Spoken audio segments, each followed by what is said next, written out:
And we are live. I'm going to move this over here so I can actually see you guys. Here we go. All right. We're live. Welcome.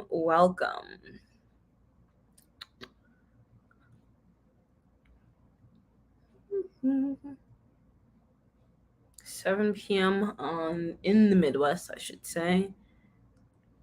It's funny. I did a stream 7 a.m. this morning, and then now we're ending it with a 7 p.m. stream. So they have me working around the clock. I mean, I'm joking. I volunteered to do these things, but yeah, it's been a long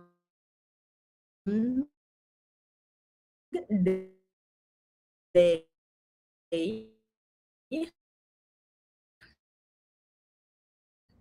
Hello, stable.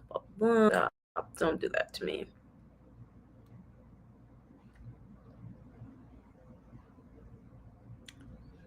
Internet. It's kind of weird, but that's okay. I can work with that.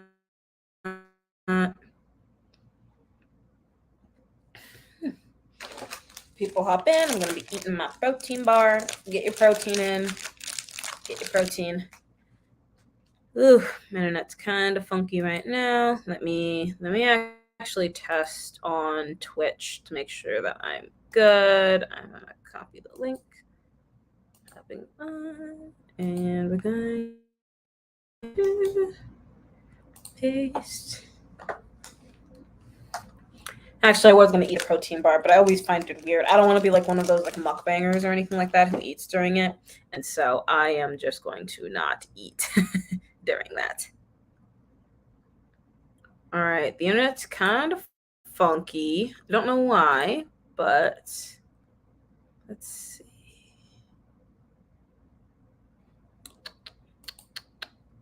Hello. Welcome.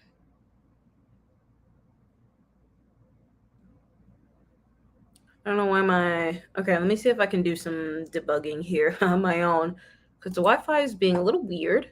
So I'm going to put this here just for people coming in, and I'm going to... There we go. Okay, that's better. I don't know why the internet was being a little funky there. It's a little better, I should say. There we go. Now we're catching up. There we go. Welcome. Hello.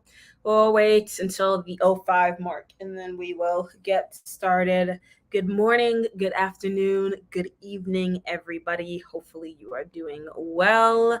I'm going to get rid of this banner because we don't need it. I'm gonna hide that banner.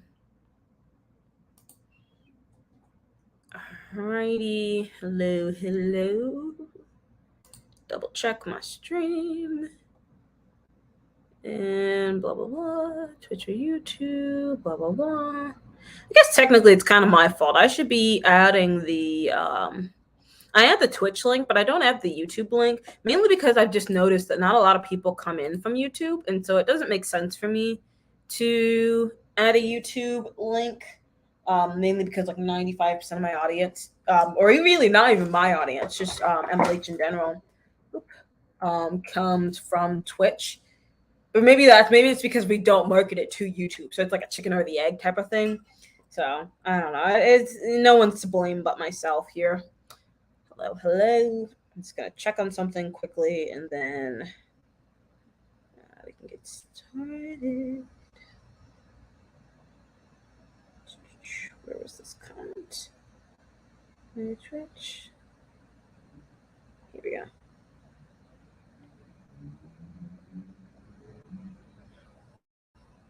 Hello. Welcome.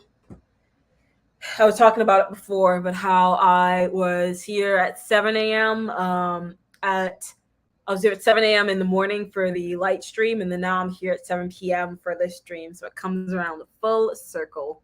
Hello. We have some returning people. I'm super excited that you are here. I know it's Thursday. What is it? Is it Thursday? It is Thursday. Thirsty Thursday. Most people are probably out. Yep, I remember you were there. Yep, it was fun. That was my first time hosting a light stream, and I actually had a really good time doing it. And so I would definitely do it again if I had the opportunity. Yes, I know it's Thirsty Thursday, so if if people I totally oh right. Yeah, I guess it depends on on where you are. And so for some people it's early in the morning. Yes, good morning, good afternoon, good evening, good night, wherever you are in the world. Happy Thursday or Friday. Welcome, welcome. I forget we have an international audience here. So I'm glad that you are here. All right, we got some people. People will hop in. I just want to get started because we have a lot to cover. I say that every stream. Every stream I say, oh, we have so much to cover, but it's true. I mean it this time. We have a lot to cover. So I am going to share my screen.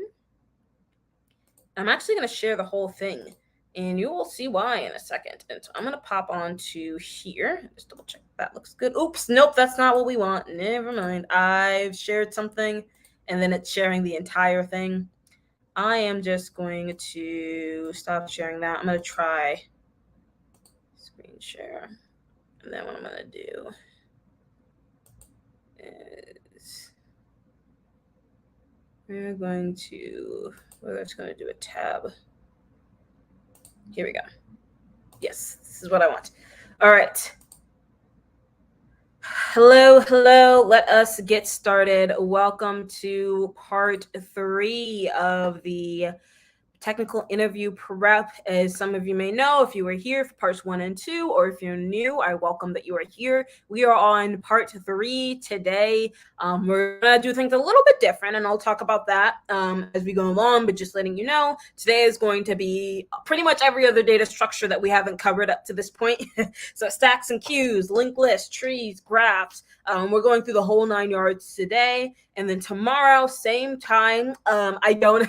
I know that it's a Friday for US, and other people maybe a Saturday early in the morning. So I fully expect the numbers to go down. However, if you have nothing else to do on a Friday night like I do, feel free to come on tomorrow, same time. We're going to be covering some algorithms, but I've seen a lot more merge sorts in interviews than I would like. And so we're going to cover a few algorithms. I'm going to talk about dynamic programming. I don't know how much detail I want to go over with it, mainly because I've been asking the streams, and I've been asking my friends and other coworkers. I haven't seen a lot of people getting interviews that evolve around DP. Now, don't get me wrong. There are a lot of problems that instead of using another data structure, you could use DP instead. And that's most likely the reason I'm going to cover it. It's because it is a good substitute for some, more complicated problems. But in terms of an interview that revolves solely along DP, I haven't really seen a lot of that, especially for an intern. It's very, very rare, maybe for full-time. So I'm going to cover it, but it's going to be more so of just situational awareness, making sure you guys know what it is, and that if it comes up, at least you understand the terminology. I didn't cover it here, but I am probably going to cover recursion as well. I was thinking about it as I was putting together my material for part 3. And as you may guess, especially with trees and graphs, recursion is pretty common. And so I've had interviews where it's just been a recursive based problem where they asked me to do it iteratively and recursively. So it's a tough topic to teach. If you think it's hard to learn, it's definitely hard to teach. It's kind of one of those things where you know that it's happening, but it's hard to even in the code to dissect what exactly is happening. You just kind of know that it's going on. And so I will do my best to cover it because I know it's a tough topic. And then we're going to wrap up, and we're just going to put an end to this 4-part track. So that is the plan. Back in the comments. Hello, people coming in. What was that? Okay, here we go. And so the agenda is going to be a lot shorter today. And like I said, I'm actually going to cover this now. And so I'm always open to feedback on how I should improve things, how I should change up I know this is a 4-part track, and you guys may not know, but I do prepare this content in advance, but during the week, depending on, part 1 happened, part 2 happened, I go back and I make edits and I make changes. As you can see, the last edit was an hour ago. So I do try to make changes to the content based on how, I'm going to turn off that, based on how the streams have gone. And one thing that I've noticed, nobody said anything to me about it, but one thing I felt like last stream I could have done better on was going more in detail on the data structures and algorithms themselves. I felt as though I spent a lot of time covering the framework and doing a really deep dive of a question, which I did think was helpful. I think that that was a good thing to cover. But because we only have 2 hours, that will not work. We have so many data structures to go through. Like, there won't be enough time for me to go through a full length problem for each of these without me just flying through the problem and not explaining it. And so I decided to ask that for today. And so what I'm going to do is I have a list of resources, pretty much tons of resources that I'm going to be referring to, and I'm going to use it in a way to like teach you about the data structure itself, teach you about what it is, the different moving parts of it. I'm going to go in a lot deeper dive into its application, what types of problems you expect to see with it.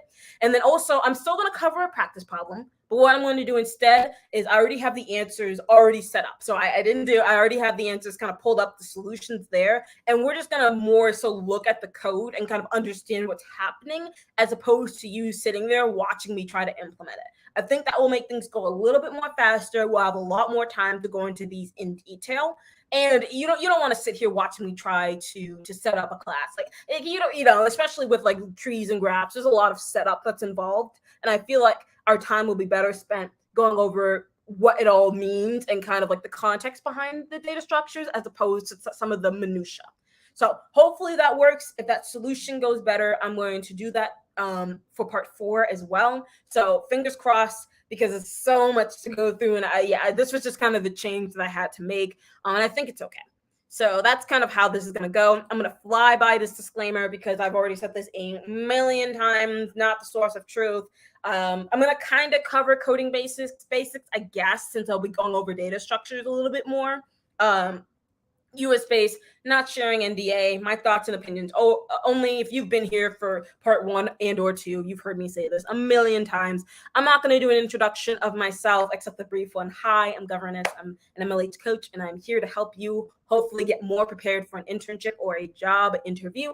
One thing I will comment is kind of a disclaimer, but not really. I've mentioned this before, but we're going through as much value as you will get through these streams, which I hope you get a lot of value from them. That's why you're here. Just note that no matter how you will not learn data structures and algorithms and be fully prepared for an interview if you don't practice. I just want to emphasize, you could rewatch these videos a million times, but if you don't implement and actually execute on these skills and these techniques and use these resources, you're not going to get very good at it.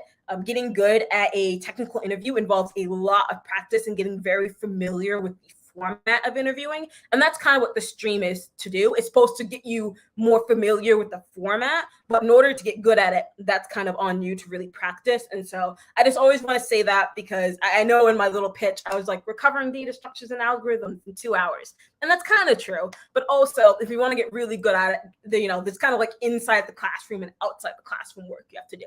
So I just want to cover that. I don't want people coming back from the interview being like, oh, I failed this interview because of governance. And it's like, well, maybe, but but also you probably should have practiced more too. So just wanted to cover that there. Okay, so then in terms, I want to cover the interviewing framework very, very quickly. And so obviously, as I mentioned, I won't be going into problems in too much detail. And so we won't really be breaking down this step by step. But I just want to remind you, when it comes to completing a technical interview, these are the 6 steps that I would recommend for any problem: is understanding it. So asking questions, understanding your input and output, the edge cases involved, really just making sure you're entering in the question, knowing exactly what you have to do. Then you have your match. So this is kind of what this stream is going to do, is helping you understand the different data structures and algorithms available, and based on the question description, which one would make the most sense for the problem. That's what the match stage is. Then prepare. So, writing your pseudocode, talking out loud, confirming your approach with your interviewer, making sure that we're all on the same page on how you're going to proceed. Then part 4, implement. That's obvious. Implement the code. Then reviewing. So doing that manual testing of input and output, like we covered in part 2, and checking for any edge cases, making sure your code is syntax free. And then finally, evaluating it. So that's covering the time and space complexity and any other, other approaches. If you have more time, what would be a more efficient solution, so on and so forth. So we covered that in part 2. All of the links for the stream plus this one in part 4 will be on MLH's YouTube channel. So if you ever want to review that, it is there. Just kind of wanted to give you an overview there. All right, so we are done with that. There's not much here because all the rest is going to be in the content. one thing I do want to share, which is another thing I learned from my experience with last stream that I felt like I could do better on. And give me a second here.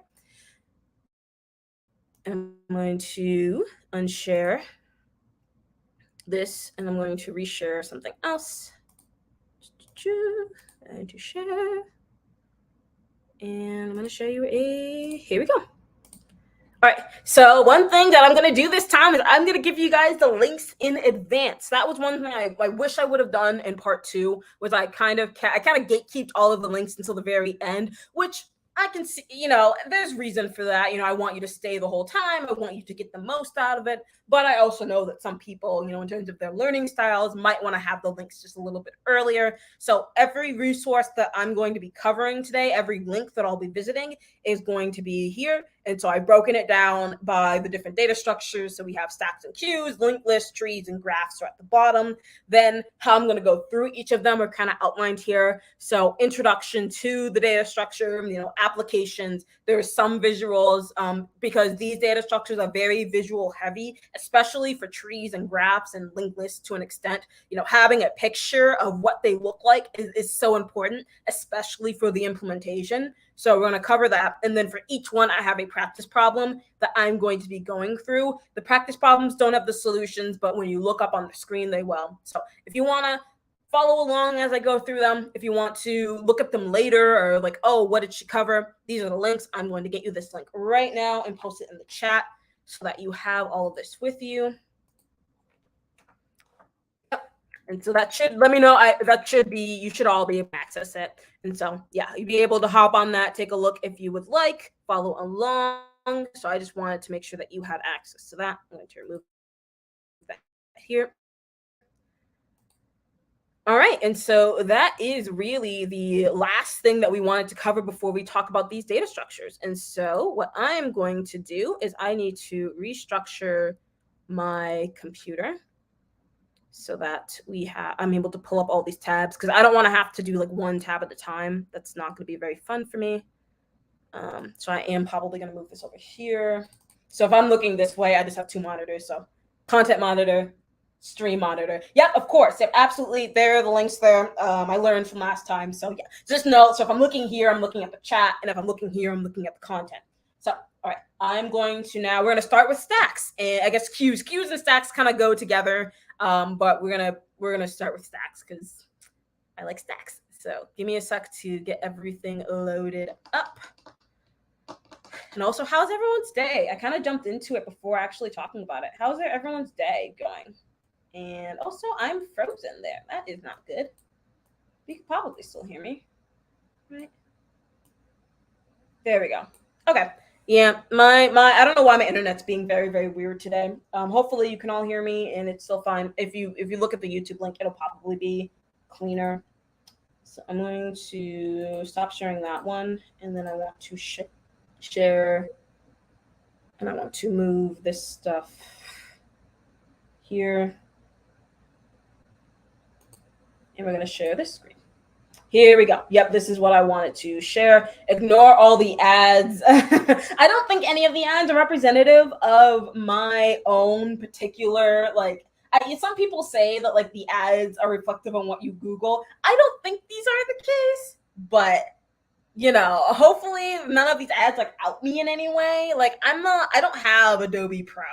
And so hopefully this is okay. Oh, I see the comment. I had 2 interviews today for some full-time sweet jobs. Oh, congratulations. Congratulations on that. If interviews are so hard to get and they're so challenging. So tell me how they went. Yeah, definitely. I want to hear the details. Hopefully that they went well. Hopefully they were the jobs that you were looking for. Fingers crossed that you get those jobs in the future. Send positive vibes. I wonder if I can send like an emoji. I can't. That's okay. But that's okay. Yes, congratulations. Congratulations. This is exactly what we want to hear. And so, yes, while I start the content, please tell us about it. I definitely want to hear about it. All right. So I don't think this is the link that we want. So I have a ton. So there are a ton of resources in this link that I have here. Okay, I'm going to get rid of the Twitch because I already know that we work. already know Twitch works. Okay. So in here, I tried to compile the best of the best links. So what I found to be really, really useful and what to cover during this stream. And so, because there's just so much content here, and I didn't think I could do it justice to try to recreate it when there was just so many good resources. I think the problem that a lot of people have is that because there are so many resources available, it can be difficult to know what to look for and what's a good resource. So if you want to know where you can learn stuff, there are a few sites here that I'll recommend, and I'll cover that as we go. But let's start with stacks. So let's talk about this data structure here, and I'm going to be going along with this as it goes. And so stacks kind of have they have a last in first out principle. And so I'm going to pull up this image here. I don't think this is in the links, but I just kind of wanted to pull it up as a visual. So when you think of stacks and queues, think of them as if they're basically like a list implementation of that. And so when you think of a stack, what happens is you think of it like a books, for example. So you're stacking up book 1, book 2, and book 3, right? Kind of in this image here. And so in a stack, you would grab the book at the top of the stack, and that would be the first one to go. You wouldn't have a ton of books and then try to grab if you had a ton of chemistry books, you wouldn't be grabbing your hand to grab the one all the way at the bottom in most cases. You want to grab the one that's at the top first. And so that's how a stack is implemented, is that you basically, whatever one's the last one that comes in, that's the first one that comes out.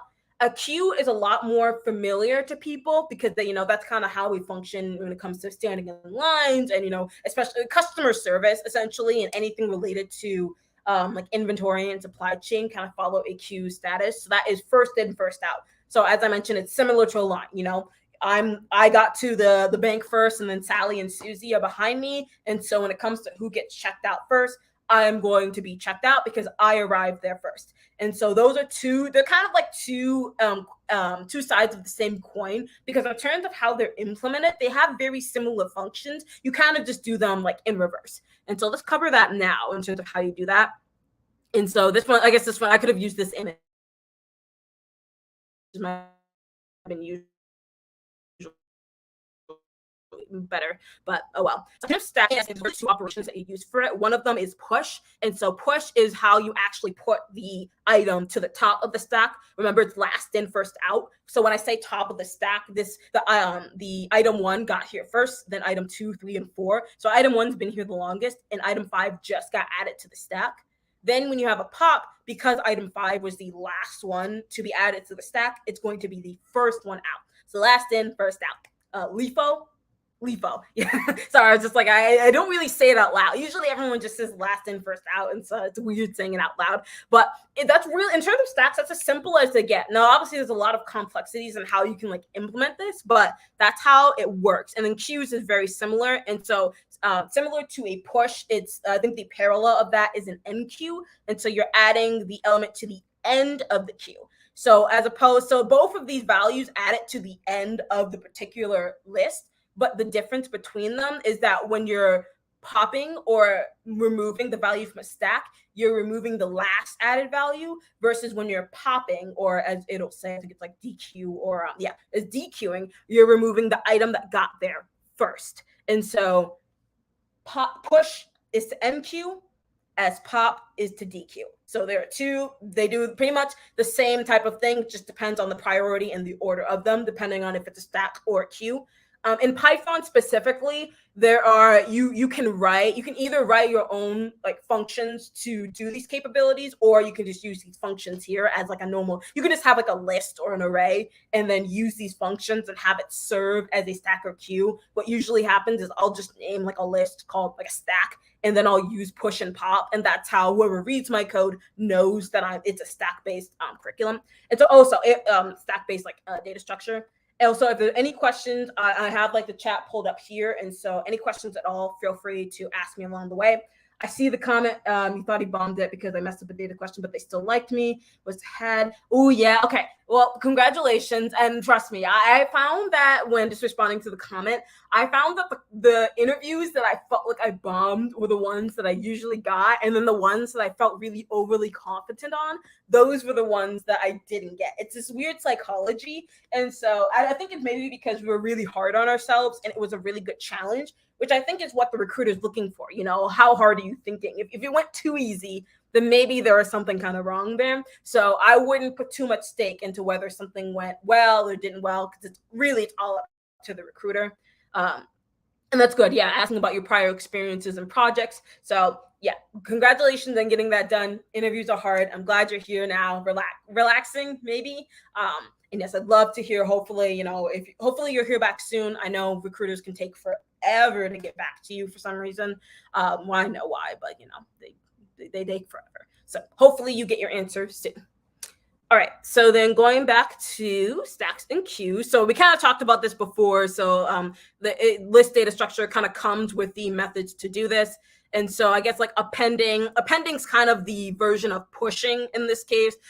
If you were to implement your own, do you use your own ad block? No, I don't use an ad block. I probably should use an ad block at some point. I personally don't find that the ads bother me too much. I do know people who, when you're on a website and there's just a lot of flashing colors and lights, that can be really distracting. And so maybe for part 4, I can get an ad blocker just so when you guys are reading it, there's not like all of these random like Thor, Blood Thunder stuff that's coming up. But I don't know. I never really use an ad blocker. It's never been something that like bothers me enough, but like it's free. So like, why should I not use it? I don't know. Maybe I'm lazy. But hopefully we can kind of, if it gets too distracting, let me know. I'm kind of just tuning it out. But yeah, I can fully understand that can be stressful to some people. Not saying you are, but just in general. So, all right. So with append is kind of the push version in Python.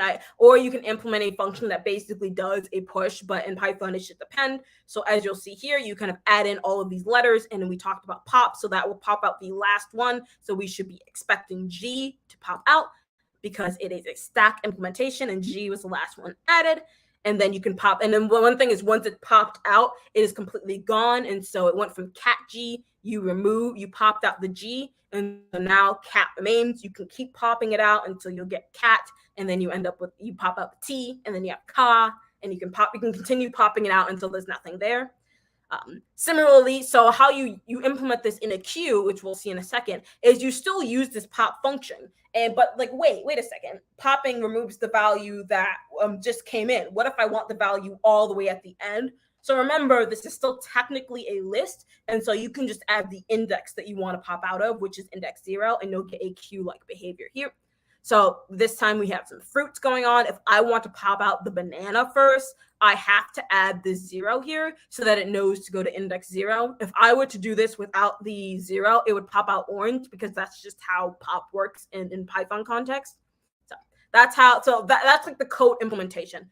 Very, very simple stuff. The complexity comes in the questions that they ask and kind of the order that you have to do it. But the implementation of a stack and a queue are very simple, because there's only 2 main problems. Or 2 main methods, I should say. All right, so now let's talk about a deck, and it's pronounced, see, it says so right here. It's pronounced deck. Don't say, some people say DQ. I had a professor that said DQ. Don't call it DQ. It's deck. There's already a DQ. I think they covered it up here. There's already a DQ. It's not DQ. It's deck. And so a deck is basically a double-ended queue. So it kind of takes the best of both worlds of a stack and a queue. And so essentially what it does is you still have the pop functionality that gets rid of the last value. So this would get rid of 47 here. Oops, sorry. It gets rid of 47. And then you have a new method that's called pop left, which will pop out the first value. So you have the removal of the last item that came in as a stack, and then you can use pop left to remove the first item, and that can serve as a queue. And then you can get like a lot more complicated with this. You can have like a circular type of queue where, it kind of, the last one loops back to the first one. And so yeah, you can certainly get a lot of complications there. But in order to use a deck in Python, you do have to import from collections in order to use it. And then it's unlike the other 2, you do have to set the value to a deck to actually use the methods like pop left. Unlike the stacks and queues, you kind of have those methods available to you because they're just lists. You thought it was DQ? No, it's deck. It's a hill I'm going to die on. It's 100. So I've had professors tell me that it was DQ. I'm sorry we're spending time on this, but I have to say it. I have to say it. It's 100%. It's deck. It's a hill I will die on. In interviews, did you ever use the data structures from collections? Good question. I did not. From all of the interviews I've done, I have not used anything from collections. I'll actually talk about it as I go. Which data structures have I had and didn't have in interviews? I've had some stacks. I don't think I've had a queue. I think that if I did have a queue, it must have been like when I was a freshman or a sophomore. I didn't use a deck. I didn't use a queue. I've had several stacks before, but and to answer your question, collections, I haven't had any interviews that required that. I still think it's a good skill to learn because when it comes to interview, it's kind of a grab bag. It is luck based. So even though I didn't use anything from collections, that's not to say that you won't or that somebody else won't. I'm just telling you my experience. I didn't see it.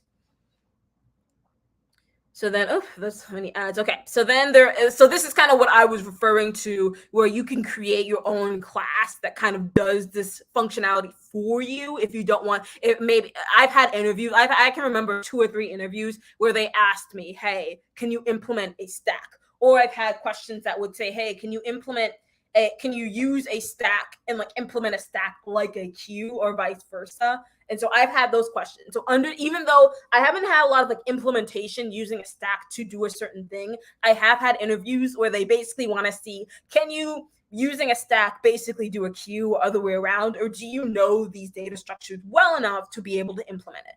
And so class, like I said, I'm not going to cover the nuances like Python, like classes or anything like that. I'm assuming that's something that you'll know because these data structures uses all of them, but you define your init, and you have your, the pop and the push, and then you can add extra functionality like size if you want to know how big the stack is, and very similar for a queue, NQ, DQ, and the size as well. These ones added some additional functionality, basically saying like, hey, if there's nothing in the queue or nothing in the stack, there's nothing to like pop or anything like that. So you can, with creating classes versus just using it on your own, if you need to use a class or a queue for a very specific purpose, I'd recommend creating a whole class out of it. If you're just kind of using a one-off or it's a really short program, a line of code, I wouldn't. You don't technically need to do all of this. It just depends on the question that you get asked. So, and then there are examples here. We're not going to go into too much detail because that I just wanted to cover what a stacking queue was. And okay, and then there's also the, I love CodePath. This is also another resource. It's on the links. CodePath just does a fantastic job of visualizing it. So everything that we had just covered in terms of like, when you push and when you pop, kind of what to expect there. It kind of shows you the visuals of how to do that. And same for queues, when you add a 4 and when you remove a 4. So when it says NQ4, it means you're adding the value 4 to the queue, or when you're dequeuing it, it removes it. What I want to cover now that we covered introduction, kind of what they are, what they do, let's talk about application. So I blanked for a second.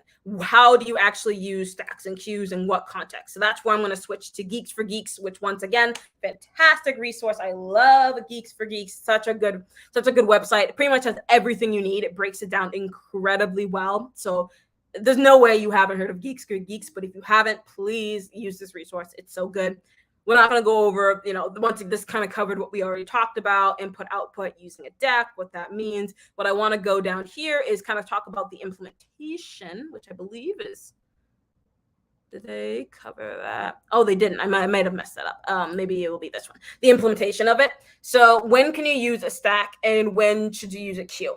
So I've seen stacks once, as I mentioned before, I've seen them mainly used of, can you use a stack to basically have a queue-like function and the other way around? In terms of the most frequently asked questions, that's what I tend to see it as.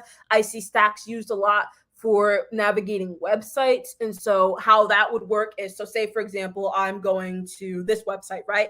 And I want to go back to a previous website. That's how you kind of like implement it. I wish I had like a board to draw it. So when you click on the back button, you kind of want to go, you have like all of these websites kind of stored up in a queue more or less, but like all the history. And so you can click the back button and then it goes back to the previous website that you were before. So it's basically popping off the website you were just on and going to the website you were previously from.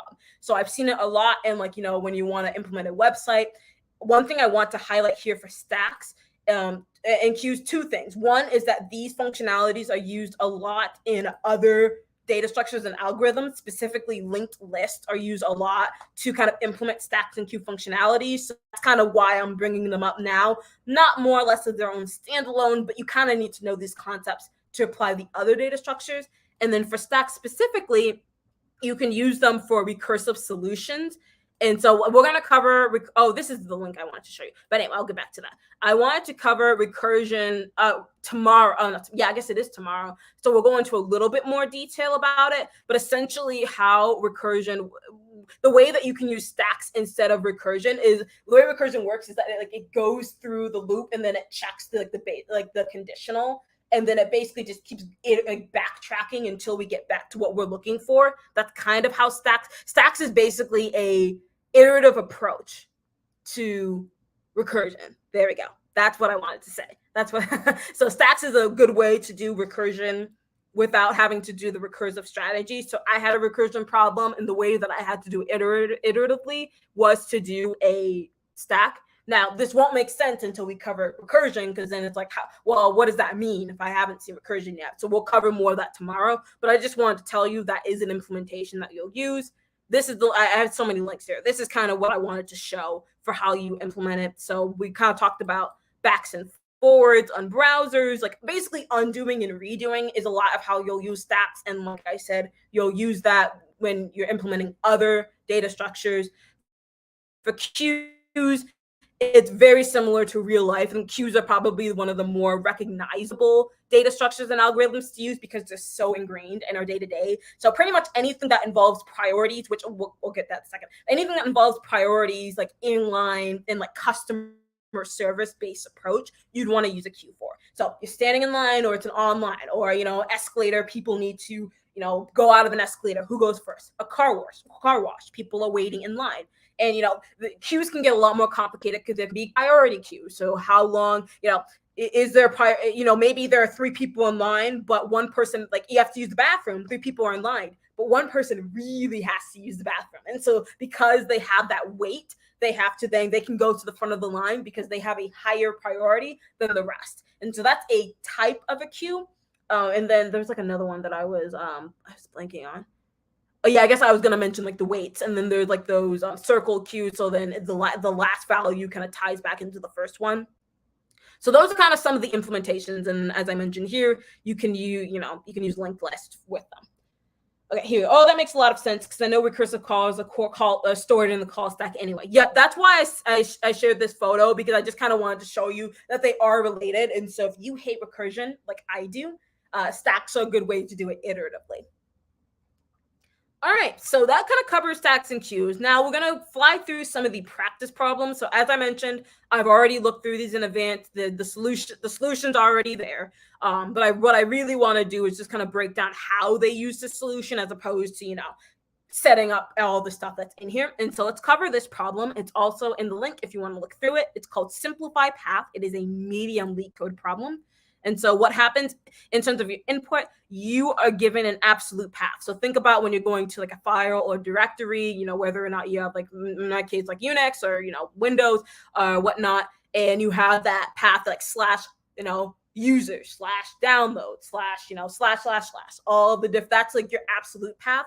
You want to convert it to a canonical path, which they don't fully describe what a canonical path is, to be honest. And so my understanding is that a canonical path is essentially an absolute path, but it kind of gets rid of all of these like middle steps along the way and cleans it up. I wish they would have described it a little bit better. It doesn't change the implementation of the problem, but I know people like to know what this is, and so I can look that up later. So essentially this problem is saying you're giving an absolute path. So the example that we have is this really dirty, really just like really messy input of, /A, B, C. You have these little dots in between, and then you have these double slashes. And so to do a problem like this does require a little bit of knowledge of navigating the terminal, understanding like commands. What does a dot mean? What does a double slash mean?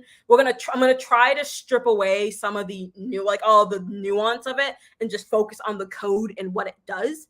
And so I'm going to go to, like I said, this is a solution that was already there. And so I am just going to look at it and pull it away. And so the main thing that you need to note here is that in this case, they're giving you a string. So the path, in this case is right here. And what you want to do is you want to initialize a stack, and you want to basically go through each part where there's a backslash. The reason for that is depending what's in the backslash, that's going to determine the actions that you take in this if else statement. So in this case, let me go down, revert to it. So when you have the double dot, that typically means you want to move up a level in the directory itself. And so that means if it's dot dot whatever, then I want to skip C in this case, because that means dot dot I want to go up the directory that's above what's here. And so that's why in the final solution you don't see the C here, and it goes straight to the B. All of these other random one dots and these other slashes are really just noise. And in terms of what the terminal reads, it's not really reading anything, which is why in the code it's saying just a dot, just ignore it. And the ultimate solution is the ABD. So that's like the concept there. Like I said, don't get lost too much in the details of, how does like the terminal code work? What we're going to focus on now is the stack. And so what happens here is basically you're going to be going through each part of this string right before the slash happens. So in this case, we're going to start with the D. And, if it's a double dot, it's not. If it's a single dot, otherwise you just want to add it to the stack itself. And remember that it is a last in, first out. And so what they do is they end up like cleaning it up at the end. And so, but we'll cover that. So then now the slash shows up. If it's just a single slash, then you just ignore it. You don't add it because, like I said, it's just noise. So all of these like slashes and dots are basically just ignored. And how they do that is every time they split it. So also the split function is they basically break up the string based on the delimiter here. So this backslash is a delimiter, and what happens is for each slash, it's like a break. And so everything before the backslash is a break. So the D is a separate line to look at. Each of these backslash, these two double dots are a piece of code to look at. So when you see the double dots, you're like, okay, that means you want to pop off whatever is coming up next because we don't want it. And then, so that's how they do it, is essentially there's only one, it looks really complicated, but what's really happening is there's only one like command where you need to do something or actually need to pop something off. And that's the double dots here. And when the double dots occur based on the stack that's already there, you basically just want to pop it off. And so then that's how and then the final string is you have to add these, basically do a little cleanup at the end because we had gotten rid of all of these slashes and join in with the stack. And that's how we get this ABD. So as I mentioned, using stacks is very common when it comes to anything like URL based or browser based. So this is like a true implementation of that. Yeah. So that's stacks. Hopefully that makes sense. Like I said, I tried to find problems that refocused on the implementation of the stack. I know that some of the other details here make it seem more complicated than it is. I think what makes this problem a medium really is just the content. It's understanding how to solve the problem. Because as you see, when you look at the code itself, if I strip away, I'm going to strip away the comments here just to prove a point. When you strip away all of the comments here, the code is pretty bare boned. It's pretty like something you would see in an introduction to a Python class. It's not really as complicated as it makes it out to be. And the complication comes in understanding the problem, which we kind of talked about in parts 1 and 2, is how to break down a problem and understand what they're asking. This would be something that if it was a in-person interview, you'd be talking to somebody and being able to clarify it. And yeah, this would definitely be a harder technical assessment problem because there's just so much you kind of need to know about it. But yeah, the problem itself isn't too bad, and the implementation of the stack is pretty bare boned. So hopefully that makes sense. Like I said, I'm viewing the comments for any questions, any clarifications there. I can help you with that. Now we're going to swiftly go over to the queue, which is, this was an interesting one. I looked at it because it looked very interesting. Essentially, it's a queue problem, but it's like a stack implementation of a DAC. So I mentioned how DACs has the best of both worlds of a stack and a queue. technically a deck is a certain implementation of a queue that has stack capabilities, if that makes sense. So it's more of a queue than a stack, but in this case, they're calling it a stack, but I'm using it as a queue example. Hopefully that makes sense. I just kind of wanted to show you an example of a deck because I think that I think it's very versatile. And in most cases, unless it specifically calls for a queue or has queue functionalities, using a deck usually just gives you more flexibility in your code. So that's why I'm showing you this example here. So this is a LeetCode easy problem, and you'll see why in a second. The code makes it seem like it's doing a lot more than it is. So given a string S, find the first non-repeating character in it and return its index. If it doesn't exist, return 1. So let's look at these examples, what they're saying. So if the input is LeetCode, what it essentially does is you want to find the first non-repeating character. In that case, that is L. L doesn't repeat anywhere else in this code, and so you would return 0 because that is the index. In comparison to the second example, L does have repeating character. That is no character, and you return 2, and because it's index 2, because 0, 1, 2. And then in this case, you return -1 because there is no non-repeating character. Both of the characters that are in the string repeat, and so you return -1. So in terms of the solution, that's what this, I would consider what would be easy. In terms of what's an easy, medium, or hard question, I consider an easy problem something that where the explanation is easy to understand and the code is easy to implement. A medium problem can go either way. A medium problem is usually either the code or the explanation is a little difficult. So in the past problem, the explanation was difficult, but the actual implementation wasn't as bad. And then a hard problem is both. It's a double whammy. Both the explanation is usually hard. It's harder to understand what they're asking, and the code requires some nuance to actually implement. So anyway, that wasn't related to queues at all. Just kind of wanted to cover easy, medium, hard ranges, how I interpret it on LeetCode. All right. So in terms of how this is implemented, so I had a brain fart here, and so I'm going to explain kind of what it does first, and then I'm going to go like line by line what happens. And so they use 2 data structures here, which I think in a more we can talk about like more efficient solution, you probably don't need to have both if you figured it out, if you like have a better solution for it.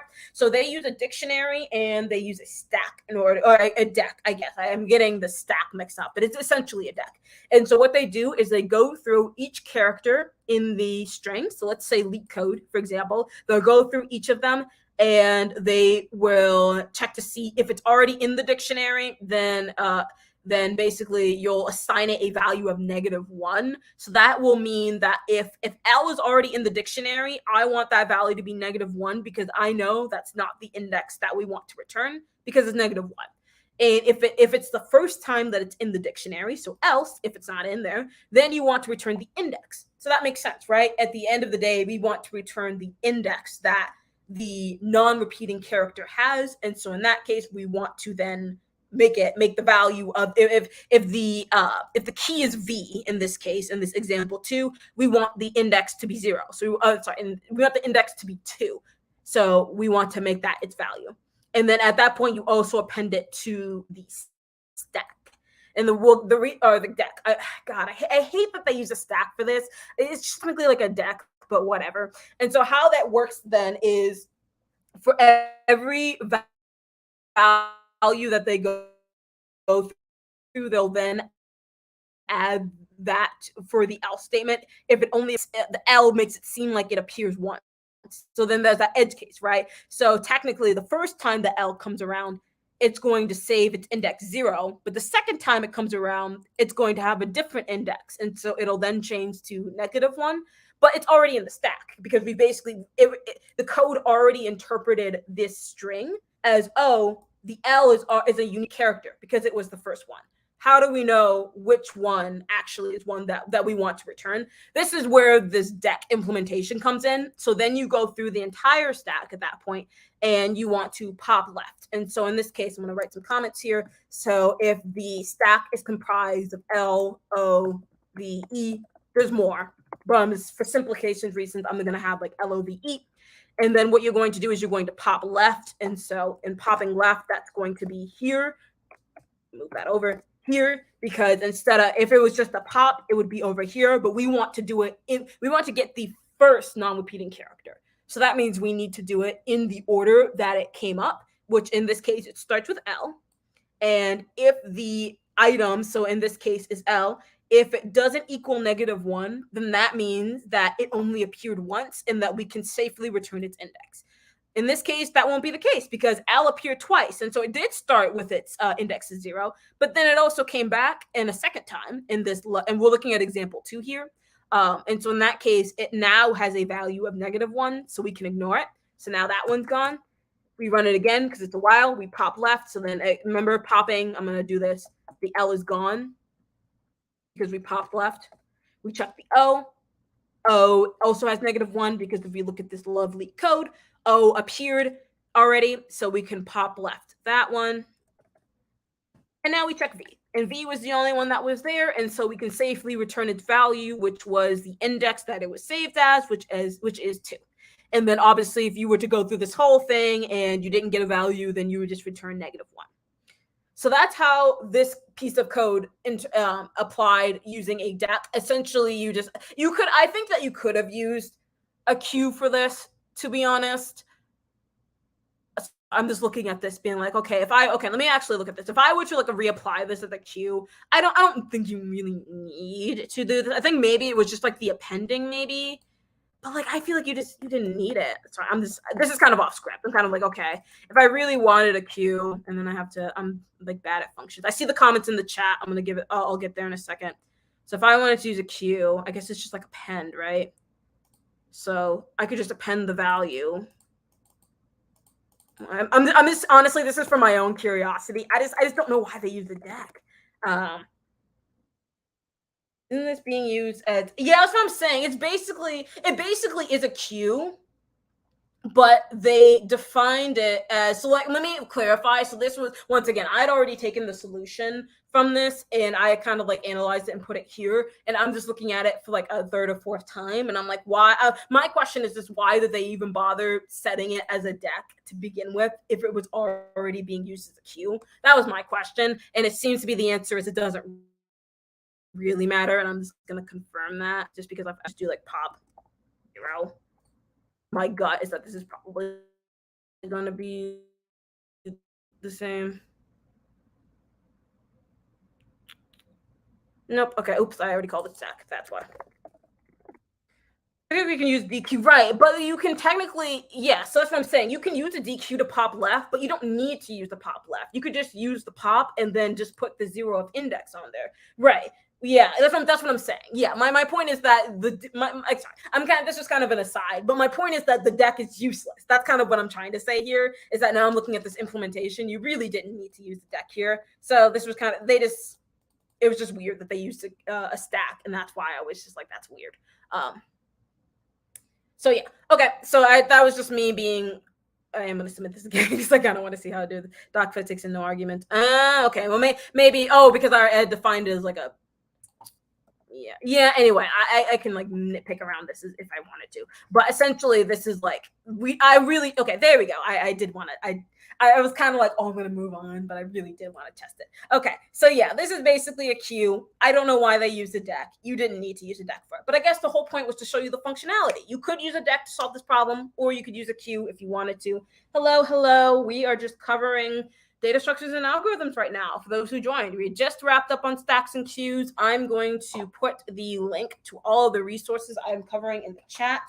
So if you want to follow along or you just kind of want to look at it on your own time, you are more than welcome to do that. So there's the link. You should have access to it. I think that was a good pause point too. Okay. So now so that's it. That's stacks and queues. Hopefully that makes sense. Hopefully that was helpful. Now we're going to move on then to linked lists. To be fair, we kind of covered 2 and 1. We kind of did. I'm looking at the time and I'm like, okay, shoot, we got to get through this. But stacks and queues were kind of a 2-for-1er. So I'm hoping the rest of these go by a little bit faster. Yeah, hopefully that makes sense to people so far.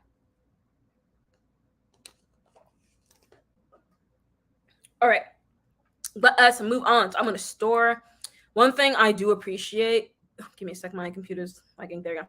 One thing that I do appreciate with with Google Chrome was this ability to like add groups. This is like really convenient. And so like just being able to like actually open and close tabs. Because if you know me, I'm a very like tab heavy person. I use a ton of tabs in my work. And so being able to like I'm gonna get rid of this because this is a video. Being able to like open and close these tabs have been so incredibly helpful. All right, so let's go then to linked list. And what I want to do is I want to show a visual before we go over the details of it. And so a linked list essentially is just data elements that are all connected together, like so. And I can zoom in on this image here. We'll cover the applications of a linked list in a second. But essentially how it works is you have the data that's stored here. And unlike a list that kind of has like a certain index, like, oh, it's index, blah, blah, blah. What's happened is you have the data and then connected to it is something called a next. And so that essentially is a pointer that points to the next node.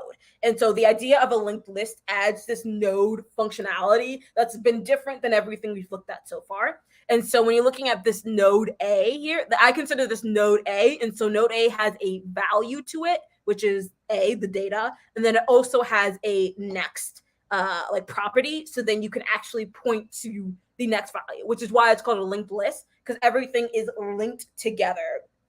And then you also have a head, which is going to point to the front of the list in this case. So in this case, the head is pointing at A because that is the front. And there's so many questions regarding linked lists. And I think a lot of the questions that I get in terms of interviews really come to like the basics of it. So it's like saying, okay, how can I take this node and if it's pointing to B, I want to point the node to C and then ignore B completely. Or I want to like add each of these values together, or I want to change a value, or I want to make C the head. So I want C to be the first one, then D, then A, then B. So a lot of the linked list questions that I've gotten have been a lot of just manipulating the data structure itself and less on applications. I've still seen problems where you've had to apply a linked list, but for the most part, it's mainly been, do you know linked lists well enough that you can restructure it to basically whatever setting that we have?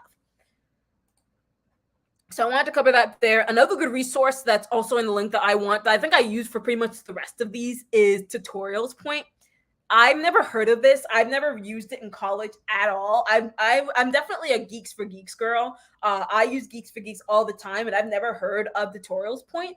And I used it when I was preparing for my content today, and I saw it, and I'm like, these explanations, so good. These explanations are so incredibly well thought out. They have the code to match it, and it makes sense for the most part. I think there's only one part that like doesn't make a lot of sense, which we'll cover in a second. But yeah, they do a really, really good job of describing things. As you know, they're ad hell. So yeah, if getting a ad blocker here would make the most sense because but I have to because it's free content, and so they want to advertise it. So, but anyway, I highly recommend Tutorial Point as if you just need to learn more. Obviously, there are all of these different data structures, algorithms, concepts that we've covered. Some of them we're not going to cover, which is a whole other topic. We're not going to be covering we're not covering heaps that much. Heaps kind of tied back into queues a little bit, like a max heap, things like that. We're not going to be covering that in this series. We'll kind of cover a little bit of like backtracking some of these algorithms. We won't cover some of like when it comes to like trees, like red, like those like AV trees or like red black or anything like that. We're not going to be covering some of the different variations of them. We're really going to be focusing on binary trees and like BST. So that's just an aside. I just saw this list and I'm like, okay, 2D arrays. I've seen a lot of 2D arrays, honestly. I think if I would have done part 2 better, I would have covered 2D arrays because I've gotten a lot of implementations, like the island question. If you know, if you've gotten the island, you have an island and you need to like which part of the island's water versus which one's land. I've gotten that question a lot. It seems to be a very popular question. I didn't do very well in it. And so there are some of the in Matrix. Some of these, if I did better, I would have covered it better, but that's okay. We live and we learn. Let us proceed. Graphs 2. Yeah. I've gotten, I'd say in terms of the more common ones, I've gotten a lot of like 2D array, matrix, graphs ones where I didn't get a lot of graph problems, but I feel like a lot of the problems that like happened in like 2D arrays and matrices, like very, very similar, not quite to like graphs. So Anyway, sorry, I'm not going down memory lane, but let's talk about linked lists. And so we talked about the node. So there are two new classes that you kind of need to think about when you're implementing a linked list. First is the node. And so this is going to be actually how you define the individual nodes of your linked list. You will do that outside of your class. Like I said, I'm not covering class or in it. I'm just going under the assumption you know what those are.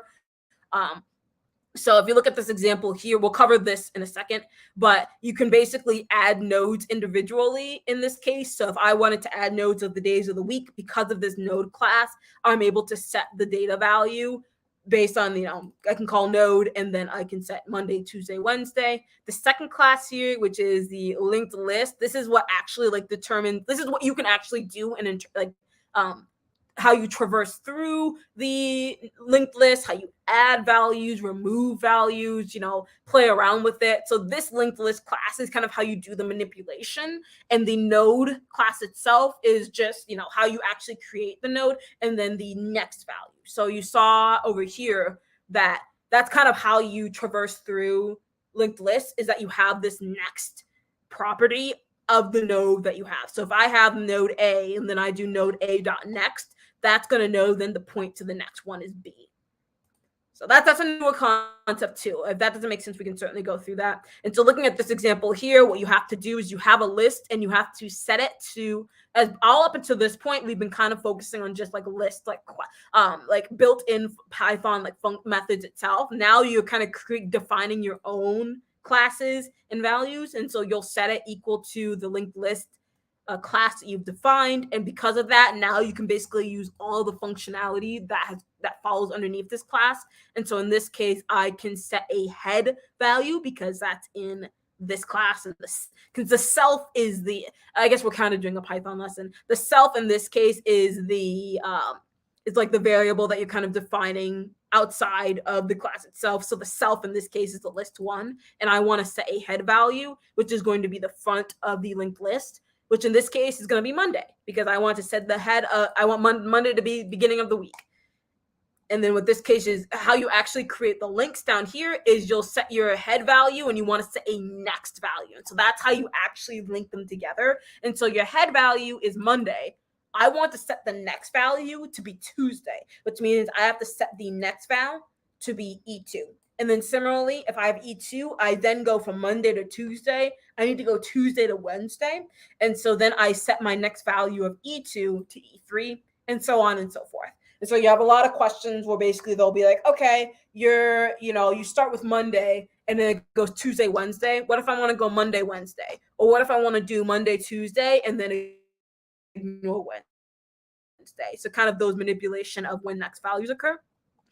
Then you have actually traversing linked lists, which I'm not going to go into too much detail of all of these, but essentially you can add a lot of these helper functions within the class to basically do a lot of the linked list works. And so in this list print, this basically will just, instead of having to like print out each value individually, you can create a helper function that does that for you.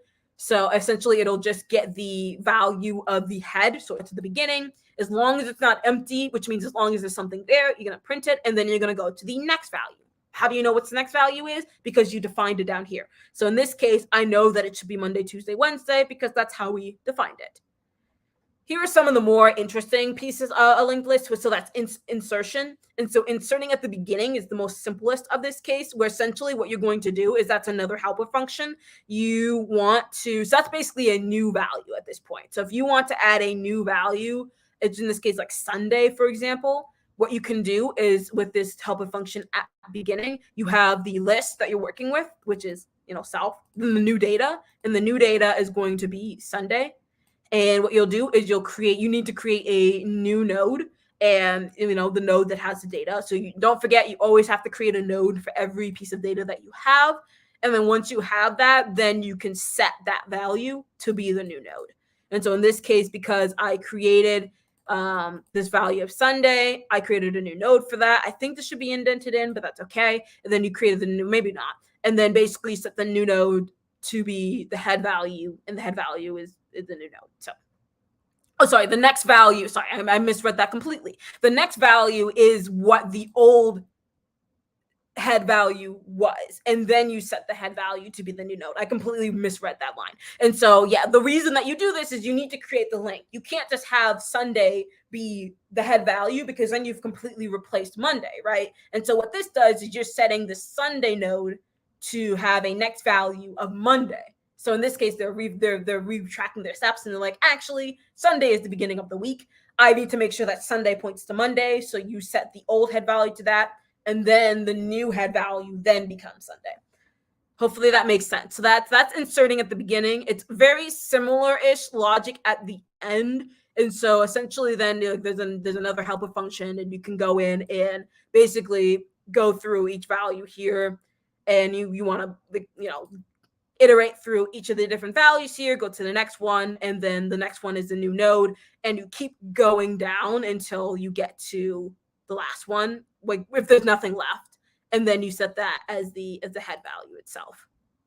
I kind of breezed through that. I know that wasn't, I just there's a lot of this is so chock full of information. We're not going to cover the rest of these, but there, you can insert at the end if you want to insert between new nodes. This is a question I get a lot. Inserting in between two data nodes. So, Monday, Tuesday, Thursday, I need a Wednesday in here. How exactly do you do that? And so in summary, you basically just reroute your Tuesday node to your new Wednesday node that you have to create. I guess this one's Friday.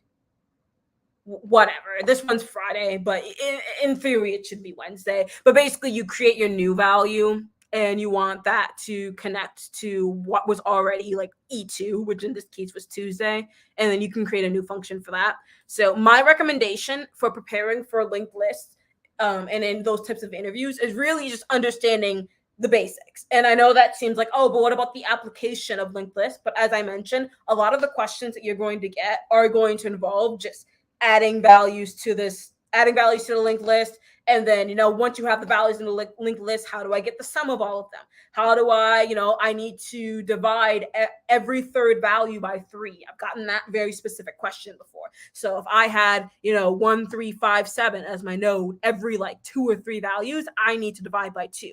How do you keep track of, which one's the first value versus the second value? Usually that involves keeping track of a counter, and then you'll start with your head node. Oh, that's not divisible by 2. You go to the next one. It is, you divide. So I've gotten that problem a lot. So it really is just manipulation.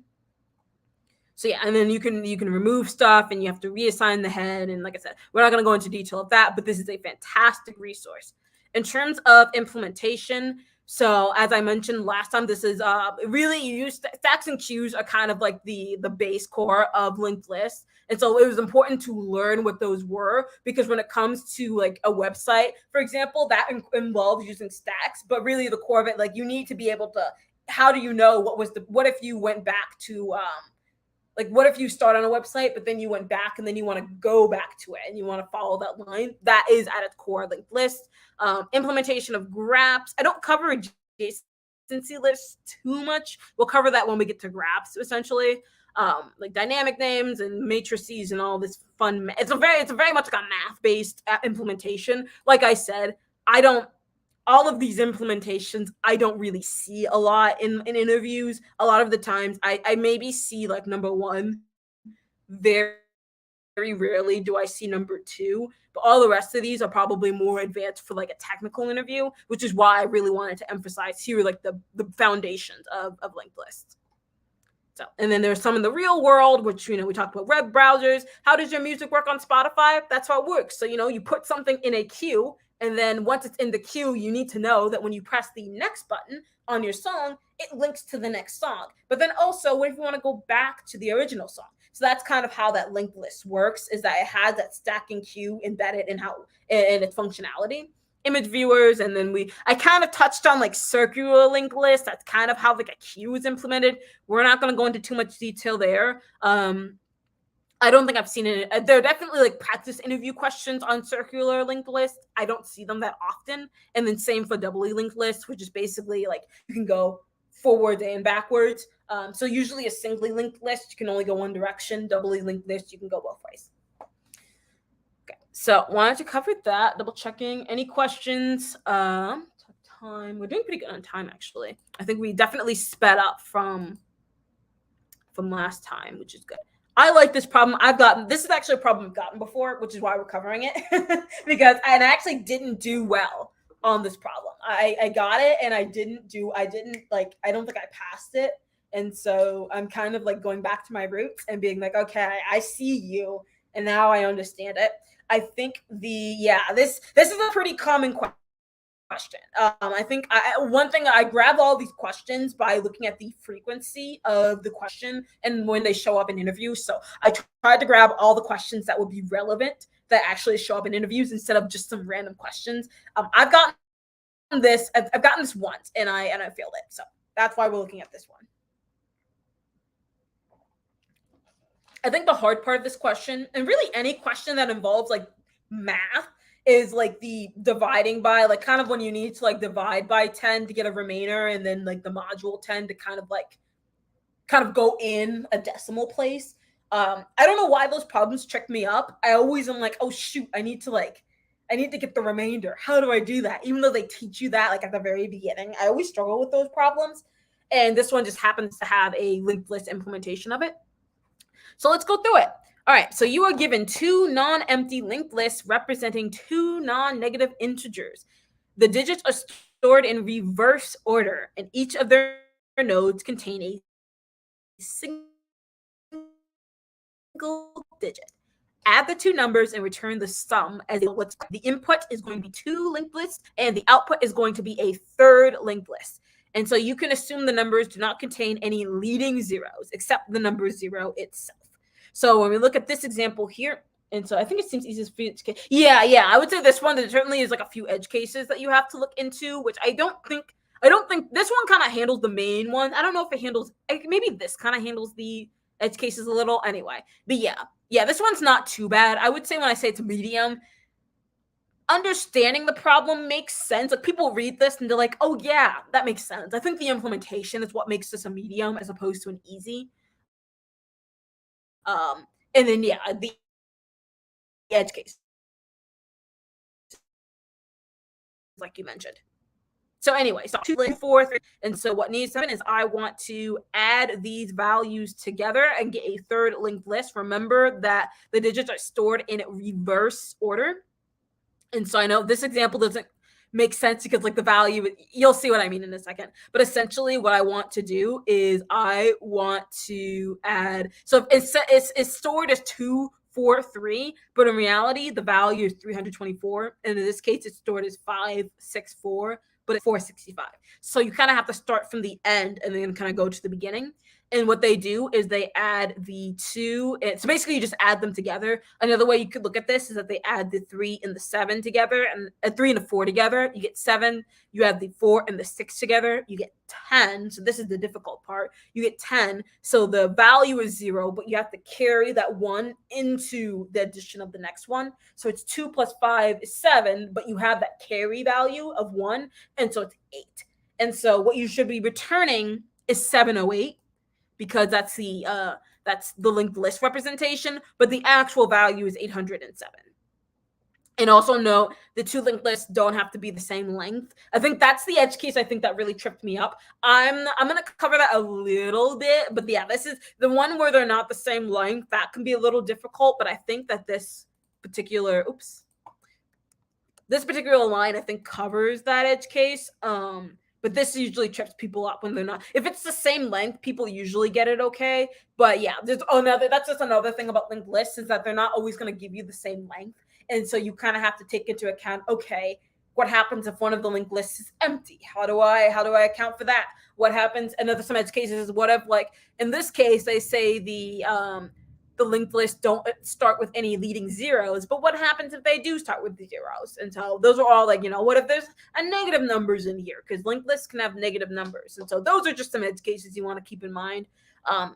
This is one example of like an actual I would say not like implementation, but just kind of a little bit of manipulation, I would say. So this is a good example of you have two linked lists. You're not like building anything in particular. It's just kind of checking to see, one, do you understand like how to apply basic arithmetic to code and like linked lists, and then also do you understand like being able to move to the next node, grabbing values, setting your dummy head, things like that. Okay, so that was the example problem. Now let's go over the solution here. So how this is built is that essentially you start first off, you have to create your own list node, and you don't really in an actual coding setting. One thing I recommend for linked lists is always asking to see, do you need to define the linked list ahead of time, or is it already defined for you? I've had examples of both where they literally are like, all right, I keep messing that up. They're like, all right, we want you to define the node, we want you to define the list node, like they want you to define everything and like the linked list itself.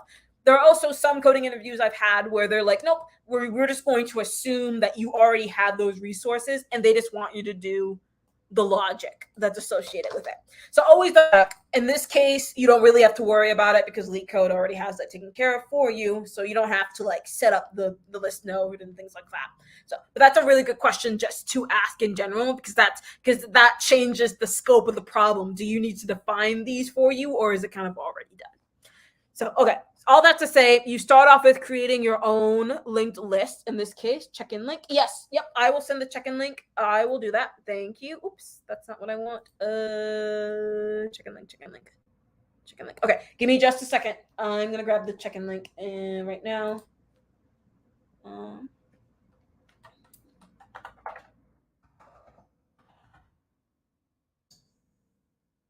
Thank you for stopping me. So we want you to get your points. So we're on part 3 right now. Ignore the link. Fun fact, I was originally going to do like an intimidating technologies track where I basically do, and I'm going to also just share this just so that people can see it. I was going to do an intent, so ignore the link. That is the check-in link. I was going to do a intimidating technologies where each day I just try something new, but somebody was already doing that. So Kevin is already doing that. He's doing Kevin Learns a New Technology. I think he's on like part 2 and he's doing part 3 tomorrow, or maybe he already did part 3 today. And so I didn't want to copy that because I was like, it's already happening. And so that's why I kind of changed my focus. So that's why the link says originally intimidating technologies, but that's not what I'm doing. So that's a check-in link. Hopefully, I'm going to give people just a second to check in if you haven't. While I take a sip of my water. We're pretty good on time. I imagine in the next 5 minutes, we'll finish linked lists. Then we'll go to trees, and then I felt like we were going to be a little tight on time for graphs. We'll probably cover what it is. I don't know how far we're going to get to the actual implementation. We'll look at the problem, but I don't know if we're going to go into detail about, line by line what we're doing. So, and also just a quick pause in general in terms of what I kind of covered this in parts 1 and 2, but just to reiterate, which one of these are the most common ones that I see. I got linked lists a fair bit, and I got queues, and I got like stacks pretty frequently. Queues not as much. I guess queues were kind of implemented with linked lists a little bit. I think I got one tree problem. Yeah, I think I got one tree problem. And yeah, that was the only one I got. I didn't get any graphs. I didn't get any dynamic programming. So that's why I'm going to cover them, because I do know people who have gotten trees and graphs and dynamic programming, but especially for an internship, it's not something that I saw very frequently, which is why I'm spending a lot more time on stacks and queues and linked lists, because those are the ones I think are a bit more. I think linked lists are probably one of the more common ones outside of, arrays and strings and stuff like that. So, okay, cool. I gave everyone time. Just wanted to pause while people signed in if you haven't already. Cool. All right. Now let's go back to the linked list. Here we go. Okay, so you create your list, your linked list. And how you do that is you basically have a dummy head. And so the reason that you kind of have a dummy head is because it basically just kind of stores, like, because right now the dummy head's kind of pointing at the value of 0. That's not quite what we want it to be, and so you want the dummy head to kind of point where you want. The dummy head's just kind of like a placeholder. That's how I'll describe it. It's a placeholder for now, and then as you're working through your logic, you'll kind of move the dummy head, as you'll see. And so you have your current value, which is going to be the dummy head, which as of now, I don't think we fully defined the current value yet. And then your carry value. And so I guess the dummy head's pointing to 0. So in that case, the current value is just like 0 at this point. And then your carry. So the carry is going to be, if it's 6 plus 4, you have 10. The value that you want to store in this case is the 0, but you still need to have that carry value. Python has optional. I think they do. Yeah, I think they do. I'm not. Yeah, in this case, in this implementation, I don't think they're using that. But yeah, they do have optional. Yeah. Okay, sorry. I don't know why I had like a brain fart for that. You asked it, and I was like, wait, what? And then I'm like, oh yeah. All right. So then, in terms of the actual implementation, we have this is kind of like the edge case kind of handler. It kind of handles all the situations that can occur with this particular like problem. And so basically, you want to keep going through this list keep going through the linked list if either the linked lists are still not empty. So even if, for example, linked list 2 runs out of values, you still need to be adding the values from linked list 1 because it's a math problem. Say you add 100 plus 5, you still need to be adding all the other values, but the 5 is at the end. And so that's why it's important, because you need to because in case there's a carry on value, you need to do that. And then similarly, this is one edge case that people tend to forget, is the carry.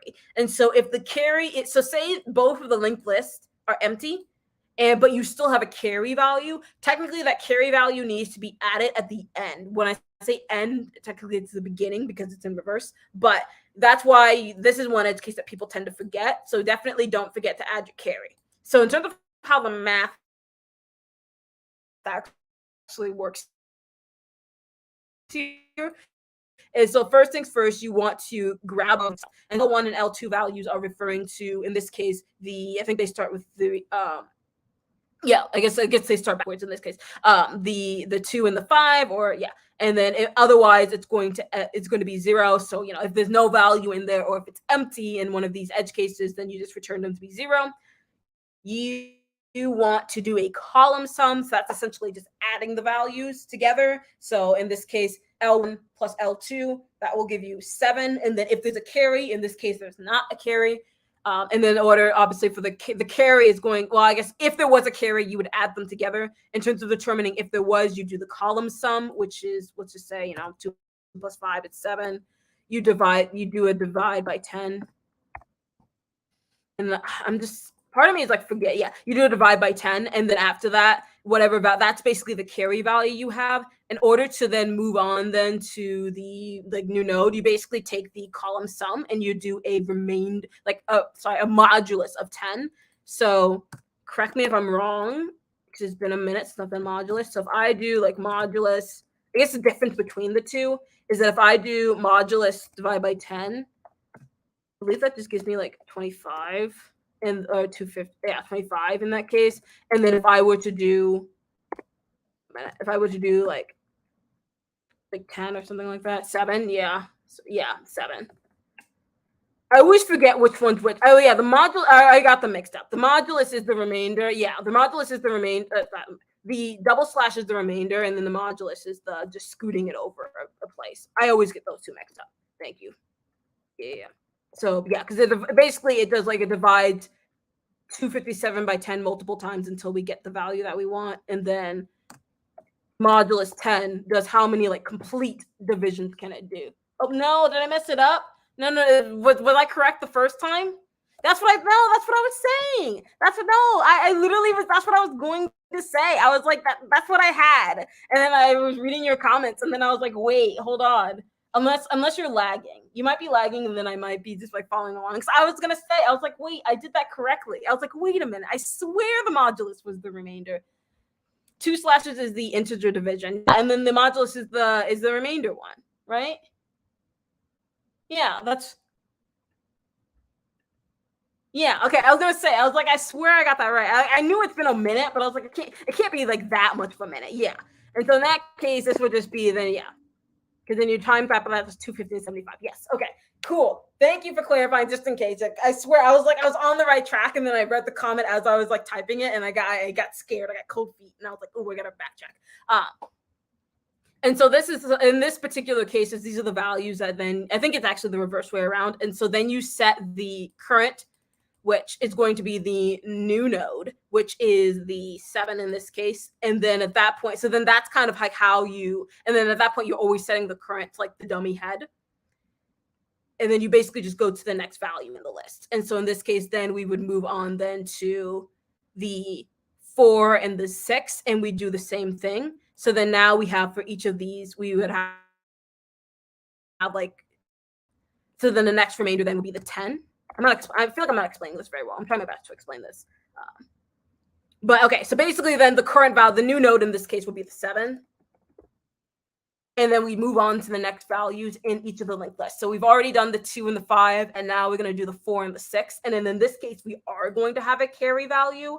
And so that carry value just need to remember to like keep that. So there won't be a carry value when we go to the 4 and the 6, but there will be a carry value when we do the 3 and the 4, which is why in this particular case, it will be like, it'll be like a 3 plus a 4 plus a 1 when we get to these last values, because before it was 4 plus 6, and that would be equal to 10. There we go. And then it would be like 10, 10, 10, because we added those two together, and then that would equal to 1, which would be the carry, which would use in the next example, or the next part of the linked list. So it's the whole problem is basically going through each column, quote unquote, of the linked list, adding those values, taking that new value, creating a new node out of it. So we started with a new node that would be 7. And then basically like always, so you set that current value to the dummy head. So we know that 7 is the new value there. Well, I guess it's like 0. Technically it's 0, 7, because you had to like set a value there. So I'm not really writing the comments there. So it'd be like 0 and then 7 and then 0 and then 8, and then you return the dummy head next, essentially. And that would actually get you what you want. So sorry there, definitely stumbled through that a little bit, but that is essentially how you do this problem. It's a big problem of do you know how to navigate through each of the like the next values of the linked list, and then adding them together, understanding the difference, like I failed to do, the difference between the integer division and then the remainder. That's another thing too, and something I think that's part of the reason why I got this problem wrong when I did it. I think I mixed these two up. It's a very common mistake, and so just being cognizant of what they do and making sure you use them in the right place. It's so simple to do this. It's like swap them around, and then it gives you a completely different answer to what you want. Let's be cognizant of that. Hopefully this type of, I can probably go through a little, I know we're running on time, and so I do want to keep moving forward, but hopefully this gives you a type of question of like, okay, how do I grab the values, and then how do I manipulate the values here? How do I set each of the different nodes to what I want, and then move on to the next part of the linked list, and then return what I want. And so the dummy, make sure you understand that the dummy head, you need to define your linked list beforehand, setting it to 0, and then remembering, 0 is still here, so you need to move it over at some point. So all right.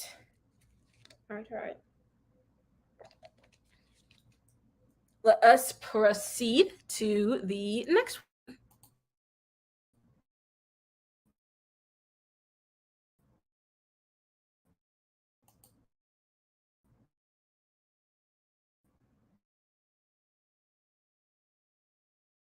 And